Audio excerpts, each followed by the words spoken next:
Hello, salut. Bah écoutez, j'espère que vous allez bien, moi ça va. Et qu'est-ce qu'on va faire aujourd'hui? Ben je vais parler de moi. Je vais parler de moi pendant le temps de vidéo là que vous avez juste là, bah ouais. Sur Instagram, je vous ai demandé en Insta Story de me poser les questions que vous aviez envie de me poser. Et il y a beaucoup de questions. Et je les ai pas présélectionnées, je voulais garder ce petit côté un peu spontané. Donc voilà, on va commencer parce qu'il y a beaucoup de questions. Je sais pas du tout combien j'en ai sélectionné. On n'a pas d'heure, on n'a pas d'obligation, on n'a pas de patron. On fait ce qu'on veut. Première question pour entrer dans le vif du sujet. Fumes-tu ou as-tu déjà fumé? Et je n'ai jamais fumé de toute ma vie et je vais vous expliquer pourquoi. Tout simplement parce que ma maman ne m'a jamais interdit de le faire. C'est tout con hein. Que ce soit ma petite soeur ou que ce soit moi, on n'a jamais fumé de notre vie parce que notre maman ne nous a jamais interdit de le faire. Il y a fort longtemps, quand nous étions petites, ma maman est arrivée, elle s'est posée avec son petit café en nous disant écoutez les filles, je ne peux pas vous interdire quelque chose que moi j'ai fait. Par contre si je peux faire quelque chose, c'est vous le déconseiller parce que moi ayant arrêté, je vivrai toujours avec ce manque et je ne souhaite à personne de vivre avec un manque parce que le manque c'est assez dur à vivre. Et de toute façon, si vous commencez un jour, vous serez obligé d'arrêter et vous n'aurez pas le choix de vivre avec ce manque, donc autant ne pas commencer. Donc voilà, notre mère nous a dit si vous voulez fumer, vous fumez, mais je vous le déconseille parce que vous pouvez avoir un manque et c'est dur à gérer. Du coup bah je reprendrai sa technique parce que ça a bien marché sur 2 filles, donc si mes filles me ressemblent, bah peut-être que si je fais des filles déjà, bah peut-être que ce sera la même chose quoi, et elles fumeront pas. Ou ils, si c'est des petits garçons, enfin si j'en ai 2, et puis enfin si j'ai des enfants un jour aussi. Oh c'est un sujet qui me fait paniquer. On me demande quel est le pays dans lequel tu aimerais vivre pour toute ta vie, et bah c'est la France, hein. J'adore mon pays. J'ai fait un master, enfin j'ai fait, c'est surtout la licence qui était très basée sur la France et tout. En fait j'ai fait une licence gestion et mise en valeur des sites touristiques et culturels, généralement en France, et donc du coup j'ai pu découvrir notre magnifique pays, sa culture, son patrimoine, son histoire, tout ça. Et au master j'étais en destination management et pareil appliqué un peu à la France. Pour le coup j'adore mon pays et le métier que j'aurais dû faire à la base si j'avais pas été personne qui parle à une caméra là, bah je pense que j'aurais été médiatrice culturelle et que j'aurais vendu un peu notre pays à travers des expositions, des ci, des ça, et j'aurais fait en sorte en fait de valoriser notre territoire que j'aime de tout mon cœur. Gastronomie, histoire, on a la mer, on a la montagne, on a la campagne, on a Paris, on a tellement de trucs trop stylés. Enfin la France c'est incroyable, et même notre langage. Genre t'es dans un autre pays, tu parles français, les gens ils sont en mode oh là là, I love it, oh my god, it's so amazing. Ha ha ha, Französisch, ich bin so süß. Ça voulait dire que les Français étaient trop mignons. En allemand, oui madame. Ça fait combien de temps que tu es en couple à l'instant? À l'instant, bah je vais vous dire juste le nombre d'années parce que je vais pas compter les jours non plus. Et bien ça va faire 13 ans en décembre. Le sujet amour, généralement ça vous intéresse. Je reçois 1 milliard de questions sur mon couple, sur mon copain et tout, parce que c'est le truc de ma vie que je garde un peu pour moi, quoi, pour mon petit cocon privé. Et généralement, tout ce qu'on garde pour notre petit cocon privé, bah ça vous intéresse. Et je le comprends parce que moi-même, bah je suis pareil avec les autres youtubeurs, les autres personnalités publiques, comme on les appelle. C'est quand même un petit cocon privé. Ouais, bah écoutez, on est sur une relation plutôt longue. On est sur 13 ans d'amour, la moitié de ma vie. Genre, je me rappelle plus de ma vie avec lui que de ma vie sans lui. Parce que de mes 0 à mes 13 ans, non 14 ans, je venais d'avoir 14 ans. De mes 0 à mes 14 ans, je me souviens moins de mes 14 ans à aujourd'hui quoi. Donc du coup, ça fait longtemps. Et c'est marrant parce que quand j'étais petite, j'étais un cœur d'artichaut, je tombais tout le temps amoureuse, genre chaque année, dans chaque classe, j'avais un mec dont j'étais folle amoureuse et tout.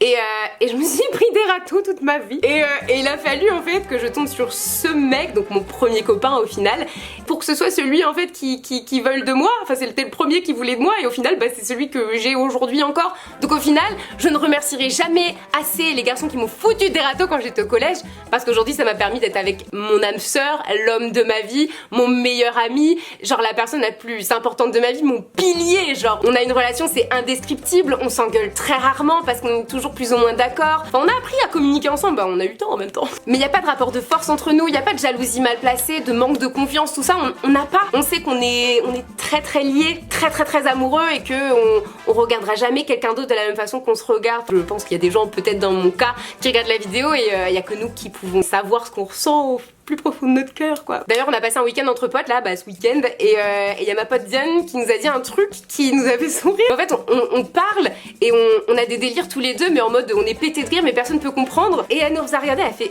vous avez vraiment une relation de jumeaux, c'est bizarre genre. Et c'est vrai qu'on est, on est très connectés quoi, on se regarde et on sait ce que l'autre veut dire. En même temps quand tu vis la moitié de ta vie avec une personne, que tu l'aimes du plus profond de ton cœur, bah évidemment vous avez des relations genre décuplées et c'est très beau. J'ai fini ma tirade, donc on va passer à l'autre sujet.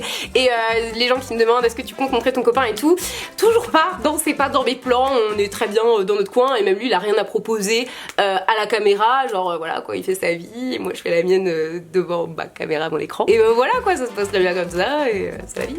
C'est quoi ton plus grand rêve, genre le truc dont tu te dis wow, j'aimerais trop réaliser ça?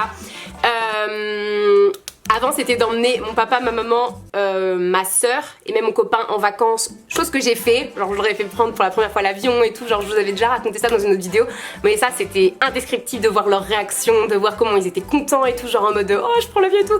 Mon père genre qui a mis son billet d'avion dans les chiottes, genre dans les chiottes on accroche un peu tout ce dont on est fier dans notre vie, genre ma mère elle avait une lettre qu'elle avait envoyée à son acteur préféré, la Jean-Marie, quand elle avait 14 ans et qui lui avait répondu ouais ma petite et tout, mais tu sais aujourd'hui j'ai 70 ans et tout, genre trop drôle. Tous les vestiges familiaux, ils sont dans les toilettes de mes parents. Et du coup, il y a ce petit billet d'avion de mon père et ça c'est trop mignon, genre c'est touchant quoi de voir ça. Donc ouais, déjà ça c'était mon plus grand rêve. Et maintenant que ça s'est fait, je serais très intéressée par l'écriture, genre écrire des romans, créer une marque aussi, c'est quelque chose que j'aimerais bien. C'est deux trucs comme ça que j'ai en tête et je me dis bon allez, en 2020 peut-être qu'on explorera un peu ces contrées.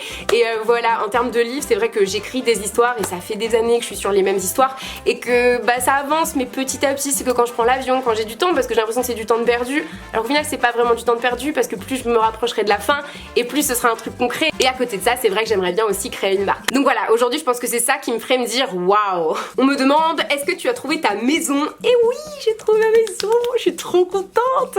Je vous avais fait une vidéo appartement tour, je déménage là il y a quelques mois et je disais que du coup j'étais sur une maison et tout machin, et là du coup ça y est, c'est définitif, on va signer le 19 décembre, donc tout bientôt là.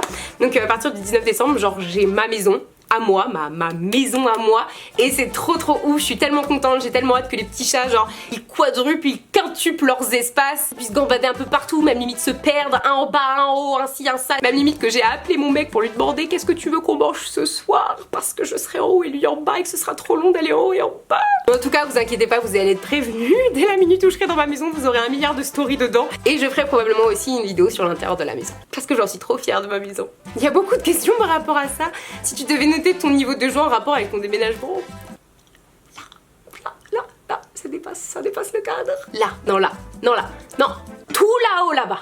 On me demande qu'est-ce qui te plaît le plus dans ton métier, et ça n'a pas changé, ce sera toujours l'échange et le partage que je peux avoir avec vous. Vous-même, je pense que vous le savez, à partir du moment où vous laissez un commentaire, très rarement vous êtes sans réponse, il peut y avoir genre 1000 commentaires sous une vidéo, je passerai mon temps à lire tous les commentaires et à répondre au maximum de commentaires, parce que c'est la partie qui me met vraiment genre en joie d'avoir vos réactions, que vous me racontiez votre vie, qu'on échange par rapport à un sujet, de savoir que je peux vous apporter un petit moment de divertissement dans votre vie, et que du coup vous me le rendez en me disant bah ouais bah c'est cette vidéo là ça m'a fait plaisir, ça m'a fait du bien, et je me dis ah bah ouais ce que je fais c'est vraiment utile. À chaque fois que genre je poste une vidéo, la première chose que je fais c'est que je vais dans les commentaires et je passe des heures à vous lire, à vous répondre, et aujourd'hui le plus sincèrement du monde c'est la chose qui m'anime le plus aujourd'hui. Et quand j'y réfléchis je me dis que je préfère limite plus répondre aux commentaires que de tourner la vidéo, c'est pour vous dire, parce que là il n'y a pas trop d'échange avec les autres là je suis vraiment en train de faire un monologue quoi. Non ouais clairement le partage qu'on peut avoir ensemble. Et on m'a pas posé la question mais je vais vous le dire quand même, ce que j'aime le moins c'est ce petit côté starification. En fait aujourd'hui moi je me prône pas comme étant genre une célébrité, je me considère comme étant genre une personne de votre quotidien, comme une sorte d'amie, j'allais dire virtuelle mais pas du tout parce que je suis une vraie personne. Plus les années passent sur YouTube et plus j'ai l'impression qu'il y a des gens qui développent et limite intentionnellement ce côté un peu star et starification, et moi c'est quelque chose qui me dérange. Et c'est vrai que je sais pas si vous l'avez remarqué, je pense quand même, mais en 2019 j'ai été beaucoup moins présente sur les réseaux sociaux parce que j'ai eu du mal à trouver ma place tout simplement. Ouais je suis pas trop à l'aise avec ça, c'est je pense le truc qui me dérange le plus. Voilà, en tout cas sachez que je suis une personne comme une autre et il y a pas de quoi me mettre sur un piédestal ou se dire oh là là putain mais c'est shake up, c'est incroyable. Non c'est pas incroyable, hein. Je suis juste Charlène et je suis une personne comme tout le monde, je vais faire mes cours, je vais faire ci, je vais faire ça, et voilà, si jamais vous me voyez vous dites pas oh là là mais c'est shake up, vous dites ah tiens c'est Charlène, bah je vais lui faire un bisou quoi. Enfin c'est plus comme ça que je vois les choses et que j'aimerais qu'elles soient perçues aussi de l'autre côté. Voilà pour la question qu'on m'avait pas posée mais à laquelle j'ai quand même répondu. Tu arrives toujours à faire twerker ton menton? Ouais, je sais toujours le faire et c'est toujours mon attraction quand tout le monde me dit ouais est-ce que vous avez un talent dans la vie et tout. Moi je suis là, je dégaine mon menton et je suis fière de vous montrer qu'aujourd'hui j'ai un talent que peu de personnes peuvent faire. Regardez ce menton, il twerk à la perfection. Est-ce que tu vas refaire des vidéos? Je teste des astuces Insta et Pinterest. c'est vrai que j'ai été beaucoup connue pour ça. En gros, j'ai plus ou moins bâti ma communauté sur ce genre de vidéos là, plus les introductions des youtubeurs, genre c'est les deux généralement... Non, il y a les chats aussi quand même. Il y a aussi les chats, mais c'est les deux gros sujets pour lesquels généralement les gens m'ont suivi. Donc c'est vrai que quand je propose d'autres trucs, les gens sont en mode ah ouais, bon. Et honnêtement, je sais pas si un jour je vais reprendre ce type de vidéo là. C'est vrai que c'est un truc qui me faisait énormément kiffer avant. Là, ça fait un moment que j'en ai pas fait. Quand il y a un truc que t'as pas fait depuis un moment, genre t'es un peu timide de reprendre, pourquoi pas en refaire un de ces quatre. Et pareil, n'hésitez pas à me dire le type de vidéo que vous aimez bien voir sur ma chaîne. Comme je vous l'ai dit de tout à l'heure, je lis tous les commentaires et je me ferai un plaisir du coup d'écouter vos requêtes et de faire des choses qui vous correspondent et qui peuvent me correspondre aussi. Du coup, qu'on fasse un donnant quand même. Bon, pour répondre à toutes les questions de mariage et de bébé là que je peux lire là, c'est pas pour maintenant. Donc que ce soit le mariage ou que ce soit le bébé, c'est probablement des choses que j'aurai envie de faire plus tard. Mais là je me sens pas encore prête en fait. Je me sens pas prête à assumer un tout petit être et à le passer avant mon couple et même avant moi-même, ma vie. C'est un peu égoïste mais je me dis que le jour où je fais un enfant, c'est vraiment le jour où je serai prête à accorder genre pas toute ma vie parce que voilà, tu restes quand même une femme avant tout, mais vraiment à accorder genre 90% de ma vie à un tout petit être quoi. Et même quitte à le faire passer avant mon couple et je suis pas prête, j'ai encore besoin de profiter de mon couple. Oui, 13 ans ça a pas été assez. Je pense que pour avoir ce discours là déjà je suis pas prête à en faire et pareil pour le mariage, j'ai besoin d'attendre, j'ai envie d'être prête, j'ai envie que ce soit quelque chose qui se fasse de façon réfléchie, que ce soit pas genre allez hop je te demande en fiançailles c'est parti, allez prochaine on se marie. Non. Du coup, le jour où je serai prête, je dirai à mon mec, bon, à partir de aujourd'hui, t'as 2 ans pour me faire une demande. Non mais en gros voilà, à partir du moment où je dis pas que je suis prête à ce qu'on fasse une demande, ce sera pas le cas quoi. C'est quand même quelque chose qui se réfléchit à deux. Est-ce que tu te lasses de YouTube et des réseaux sociaux? Et c'est un sujet qui est beaucoup abordé ces derniers temps parce que je sais pas, il y a des gens qui s'ennuient en ce moment sur YouTube. Moi c'est un peu l'effet contraire. Je vais vous dire pourquoi. En fait avant j'étais assez attachée aux chiffres et tout, je me disais ah là là cette vidéo elle a pas fait beaucoup de vues, c'est qu'elle est nulle, ça va pas, et j'accordais beaucoup d'importance en fait aux statistiques, à tout ça. Et cette année, je sais pas, j'ai eu une sorte de revirement de situation et j'ai réalisé, je me suis dit en fait c'est quoi le plus important pour toi Charlène? En toute transparence, c'est pas de mes vues YouTube que je vis. Donc au final qu'une vidéo YouTube fasse 50 000 vues ou 300 000 vues, c'est pas ça qui va vraiment changer ma vie en soi. Le plus important pour moi à partir du moment où je poste une vidéo, c'est le taux de like, dislike et les commentaires. Peu importe qui l'a regardé au final. Enfin les gens qui ont cliqué dessus, c'est les gens qui avaient envie de la regarder. Point. Moi à partir de ce moment là ça me va en fait. Parce que je considère mes vues comme des personnes et pas des vues comme des vues ou comme un chiffre. Et j'ai l'impression qu'en ce moment beaucoup de gens sont de ce côté là à se dire ah là là mais les vues et machin, ils se stressent là-dessus. Alors qu'aujourd'hui moi c'est quelque chose dont je suis vraiment détachée et je vais être contente quand je vais voir que une vidéo a fait des commentaires positifs surtout, et qu'on va pouvoir échanger en fait dans les commentaires et que voilà quoi, c'est comme si je parlais avec des potes. Aujourd'hui une vidéo va faire je sais pas 30 000 vues, 50 000 vues, 100 000 vues, je m'en fiche, je prête plus attention à ça, alors qu'avant c'est quelque chose que je pouvais m'en rendre malade, genre j'étais triste, je me disais mince cette vidéo là elle a pas fait 100 000 vues, mince c'est qu'elle était nulle. Non, parce que peu importe, c'est pas ça qui va faire qu'une vidéo est nulle. À partir du moment où une de mes vidéos a plu, a fait du bien, a fait sourire quelqu'un, un petit groupe de personnes, peu importe le nombre de personnes que c'est, je suis contente. Donc non, je ne me lasse pas de YouTube, des réseaux sociaux et tout. Au contraire, je pense que plus le temps avance et plus je me raccroche à ce qui me fait le plus de bien en fait. Et comme je le disais, c'est d'échanger avec vous. Il y a beaucoup de questions sur que penses-tu du YouTube de maintenant. Quelle est ta méthode pour le think positive? Écoutez, quand ça va pas, et ça arrive, j'ai l'impression genre je me mets au-dessus de moi-même, genre mon esprit il sort de mon corps, c'est très bizarre ce que je dis, mais mon esprit sort de mon corps et je regarde les choses, les situations, les problèmes qui me minent et qui me pèsent avec beaucoup de recul. Et je regarde en fait aussi toutes les solutions que je peux y apporter, genre en mode alors je commence par régler ce problème, celui-là il peut attendre un petit peu, et si je faisais ça, et j'essaye vraiment de démêler en fait comme on démêlerait un collier qui s'est emmêlé en fait, genre quand je suis pas bien j'ai l'impression que c'est ma vie qui est tout emmêlée et ma vie qui va plus vite que moi-même, que moi je suis là et ma vie elle fait wouh, et du coup je la regarde et que je vis même pas ma propre vie, je sais pas comment expliquer, et quand je sens que je suis dans cette boucle là, dans cet engrenage là, je me dis oulala, ça y est là la vie elle est là-bas, sors de ton corps, regarde les choses avec beaucoup de recul et démêle-les. Voilà ma méthode pour le think positive. Et puis c'est très con et très bateau hein, mais chaque jour je me dis quand ça va pas bien ou quoi, je me dis qu'il y a pire, il y a toujours pire. J'ai beaucoup de choses positives et j'essaye de me focaliser là-dessus tout simplement. As-tu confiance en toi? Si oui, comment tu as fait? Pas toujours. Pas toujours, mais entre nous, qui a vraiment confiance en soi à 100% aujourd'hui dans le monde dans lequel on vit? comparaison, les réseaux sociaux, les machins, laisse tomber. J'ai fait pas mal de vidéos là-dessus en fait pour apprendre à s'accepter et ne pas avoir honte de la personne qu'on est. J'en ai fait pas mal et je vous les mettrai en barre d'infos si c'est un sujet vraiment qui vous intéresse. Mais attention, hein, c'est des conseils made in maison, hein. C'est des choses que moi j'applique et voilà, ça peut peut-être pas fonctionner sur tout le monde. Mais je vous mettrai toutes les vidéos qui sont un petit peu basées sur la confiance en soi, réaliser ses rêves, tout ça là dans la barre d'infos, si ça peut vous faire plaisir et ça peut vous aider. Quelle a été ta plus grosse dépression et pourquoi? Je vais pas appeler ça dépression parce que je sais ce que c'est que la dépression par rapport à des gens que j'ai connus, je l'ai vu de mes propres yeux et non, j'étais pas encore à ce stade là, mais j'ai eu pas mal de petits downs déjà quand il a fallu que je gère le master et YouTube en même temps il y a quelques années, c'était assez compliqué, genre je dormais pas la nuit parce que bah YouTube c'était un truc à faire à plein temps, le master aussi, les partiels aussi, donc c'est vrai qu'il y a un moment où je manquais de temps en fait pour faire tout et c'était très dur et là dernièrement ouais j'ai eu une période pas ouf parce qu'en fait j'ai eu l'impression d'avoir plein de choses qui me tombaient dessus et d'être toute seule à tout gérer. Je suis le genre de personne qui arrive pas trop à exprimer ses problèmes aux autres parce que j'ai pas envie d'être la source de problèmes dans la vie des autres. J'ai envie que les gens se sentent à l'aise, j'ai toujours ce besoin en fait de faire plaisir, que les gens soient bien et tout. Et donc du coup au final au détriment un peu de ma personne parce que quand moi je me sens pas bien, je vais jamais oser le dire en fait et je vais tout garder pour moi et essayer de faire un auto-diagnostic, de m'auto-conseiller et m'auto-consoler, mais il y a un moment où c'est dur en fait être soi-même et se donner des conseils à soi-même, il n'y a pas assez de recul, c'est trop dur. Donc ouais j'ai eu une période pas très ouf là ces derniers temps, entre septembre et novembre, genre là ces 3 mois là, je sais pas si vous l'avez ressenti mais j'étais pas dans un good mood. J'ai eu l'impression qu'en fait à chaque fois genre que je sautais un obstacle, il y en avait un autre et ça m'a fatiguée et je me suis sentie en fait plongée et elle est vraiment pas bien. Je pense que je me suis réveillée à temps en me disant non là il faut pas que tu te laisses plonger parce que tu sais ce que ça a fait chez les autres, donc il faut vraiment que tu te boostes et que tu réalises en fait que tout va bien avant que ça n'aille vraiment pas bien. Je sens que je vais mieux mais j'ai envie de vous dire une chose, on a l'impression en fait que aller bien c'est la normalité et que d'aller pas bien c'est qu'il y a quelque chose qui va pas, alors qu'au final aller bien c'est quelque chose d'incroyable et c'est quelque chose qu'il faut chérir parce que c'est pas donné à tout le monde en fait, c'est pas genre la normalité c'est d'aller bien et quand tu vas pas bien c'est pas normal.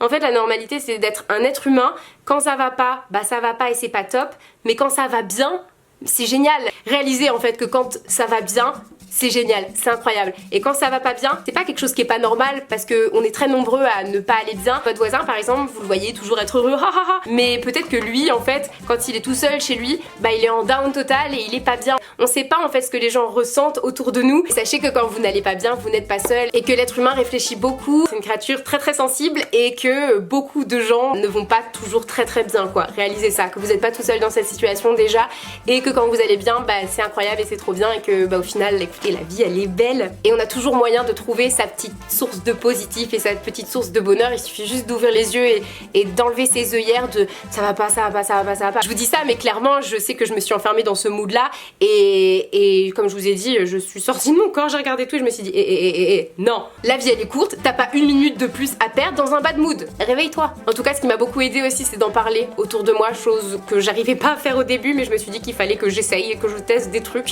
et quand ça va pas, n'hésitez pas à en parler autour de vous. Vraiment, on n'est jamais mieux aidé que par les autres. Ça c'est pas un vrai proverbe, mais les autres ça aide beaucoup quand même. Bon bah écoutez on va s'arrêter là parce que moi il va falloir que je décolle, il y a de déménagement d'Emmy là qui va commencer d'ici 1h30 donc il va falloir que je me bouge. J'espère que vous avez passé un bon petit moment en ma compagnie et puis bah écoutez moi je vous dis à très bientôt, hein, dimanche 10h comme toutes les semaines maintenant.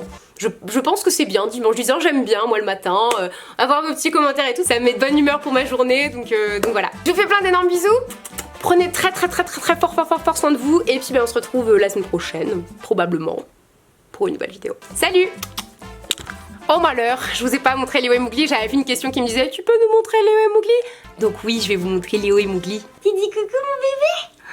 Oh il est bien là, oh il adore les caresses comme ça. C'est beau, tu vas bientôt avoir une grande maison, tu vas pouvoir gambader, faire des cache-cache avec ton frère. Oh là là, c'est beau mon fils. Petit amour, oh je l'aime. Ce matin il m'a fait rire, du coup j'ai mis mon réveil à je sais plus 8h et j'ai repoussé, genre j'ai dû le mettre à 8h15 après.